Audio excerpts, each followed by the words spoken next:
بسم اللہ الرحمن الرحیم نحمدہ ونصلی علی رسولہ الکریم۔ گزشتہ رات ایک بہت ہی افسوسناک واقعہ پیش آیا۔ حضرت اقدس حضرت مولانا طارق جمیل صاحب کے بیٹے عاصم جمیل کی ڈیتھ ہوئی، اور ایک بڑی سب کو فکر لاحق ہو گئی کہ یہ کیسے ہو گیا، کیا ہو گیا۔ اب ان کے بیٹے کا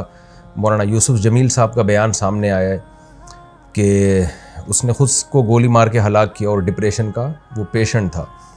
سب سے پہلے تو ہم دعا کرتے ہیں اللہ تعالیٰ اس کی مغفرت فرمائے، اور حضرت اقدس حضرت مولانا طارق جمیل صاحب اور ان کے تمام لواحقین، بیٹے کی والدہ جو تھی ان کو بھی، اور بھائیوں کو اللہ صبر جمیل کی توفیق عطا فرمائے، اور اس بیٹے کو اس جہاں کی بھلائیاں نصیب کرے اللہ تعالیٰ، اس کے صغائر کبائر خطاؤں کو اللہ معاف کرے۔ میں جو یہ بیان ریکارڈ کروا رہا ہوں اس کا ایک بڑا مقصد جو ہے وہ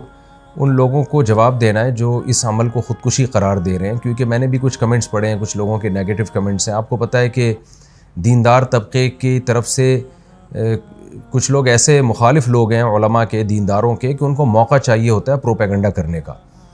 ہمارے ہاں یہ بات مشہور ہے الحمدللہ، ہمارے ہاں دیندار طبقہ چاہے علماء کا ہو، قراء حضرات کا ہو، حافظوں کا ہو، الحمدللہ ان میں خودکشی کا ریشو نہ ہونے کے برابر ہے، ان کے گھروں میں بھی اور ان کے خود ان میں بھی کوئی بھی خودکشی نہیں کرتا۔ اور یہ بات بڑے فخر سے بیان کی جاتی ہے کہ قاری حضرات کی تنخواہیں دیکھیں، آپ ائمہ کرام کی تنخواہیں دیکھیں، ان کے مسائل دیکھیں، اس کے باوجود وہ خودکشی کی طرف نہیں جاتے، اس لیے کہ اللہ نے ان کو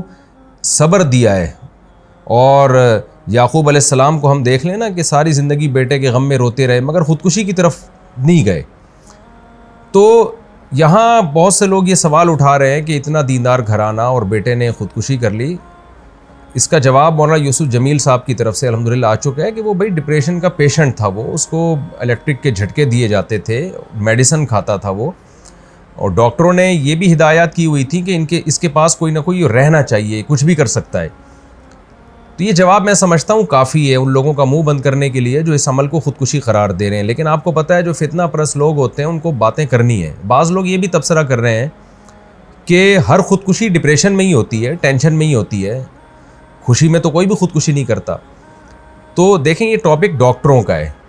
ڈاکٹر بتاتے ہیں، اور ہم نے مشاہدہ بھی کیا ہے کہ ڈپریشن دو طرح کی ہوتی ہے۔ ایک ڈپریشن تو عام لوگ جو دنیا کی محبت میں ڈپریشن میں گئے ہوئے ہیں، ایک ڈپریشن وہ ہوتی ہے جو کسی دماغی بیماری کی وجہ سے ہوتی ہے، اس میں دیندار لوگ بھی مبتلا ہو سکتے ہیں، اور اس کا کوئی علاج، اس کا علاج یہ نہیں ہے کہ اس کو صبر کی تلقین کی جائے، اس کا علاج میڈیسن ہوتی ہیں، دماغ میں کچھ کیمیکل آگے پیچھے ہو جاتے ہیں۔ ایسے بہت سارے پیشنٹ ہم نے اپنی زندگی میں دیکھے ہیں، بہت اچھے لوگوں کو جنہوں نے بڑی بڑی ٹینشنیں جھیلی ہیں، برداشت کی ہیں، لیکن وہ بیٹھے بیٹھے ڈپریشن میں چلے جاتے ہیں، میڈیسن لیتے ہیں تو سیٹ ہو جاتے ہیں، وہ دماغ کے کچھ کیمیکل ہیں جو آگے پیچھے ہو جاتے ہیں۔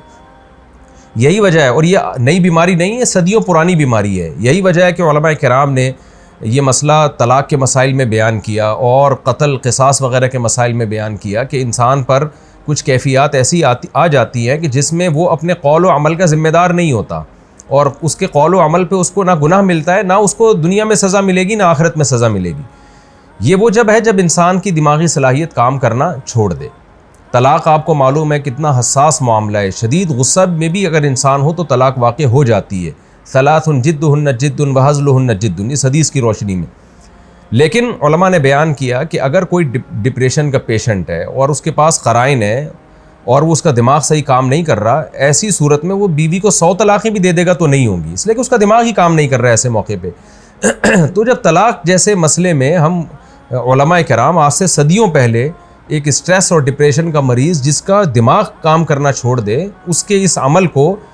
طلاق قرار نہیں دیتے، وہ زبان سے کفریہ کلمات اگر زبان سے نکالے گا تو وہ کافر نہیں ہوگا۔ حالانکہ کفر تو مذاق میں بھی اگر آپ کفریہ کلمات زبان سے نکالتے ہیں تو آپ کافر ہو جاتے ہیں، لیکن اتنا بڑا جرم بھی معاف کر دیا اللہ تعالیٰ نے اگر اس کا دماغ کام نہیں کر رہا۔ تو ایسے ہی خوب سمجھ لیں کہ ایسا ڈپریشن کا مریض اگر کسی کو قتل کر دیتا ہے یا اپنے آپ کو قتل کر دیتا ہے تو وہ نہ دنیا میں مجرم ہے، نہ اللہ کے ہاں وہ مجرم ہے۔ اس میں ملامت کرنا اور کسی کو برا بھلا کہنا یا کوئی نیگیٹو باتیں کرنا، یہ جو باتیں کرنے والے لوگ ہیں وہ مجرم ہو جائیں گے۔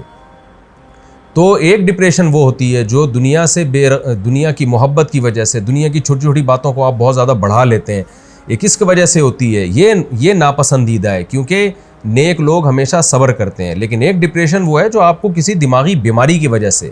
تو یہ بچپن سے اس کی جو ہمیں تحقیقات سے معلوم ہوا ہے کہ یہ جو حضرت کا جو بیٹا ہے یہ بچپن سے ہی کسی دماغی بیماری میں مبتلا تھا اور علاج بھی ہو رہا تھا. حضرت جو ذمہ داریاں ایک باپ کی ہوتی ہیں وہ اولاد کے لیے وہ ذمہ داریاں پوری کرنے میں لگے ہوئے تھے, لیکن ظاہر ہے کچھ چیزیں اللہ کی طرف سے ہوتی ہیں, انسان اس میں بے بس ہوتا ہے.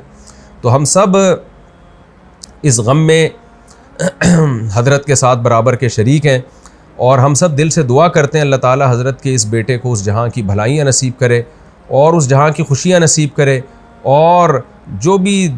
ان کے رشتہ دار اور لواحقین ہیں اللہ تعالیٰ ان سب کو صبر جمیل کی توفیق عطا فرمائے, اور جو منفی کمنٹس کرنے والے لوگ ہیں اللہ تعالیٰ ان کو ہدایت دے. اور میں پھر دوبارہ اپنی بات کو ریپیٹ کرتا ہوں کہ اس عمل کو خودکشی قرار دینا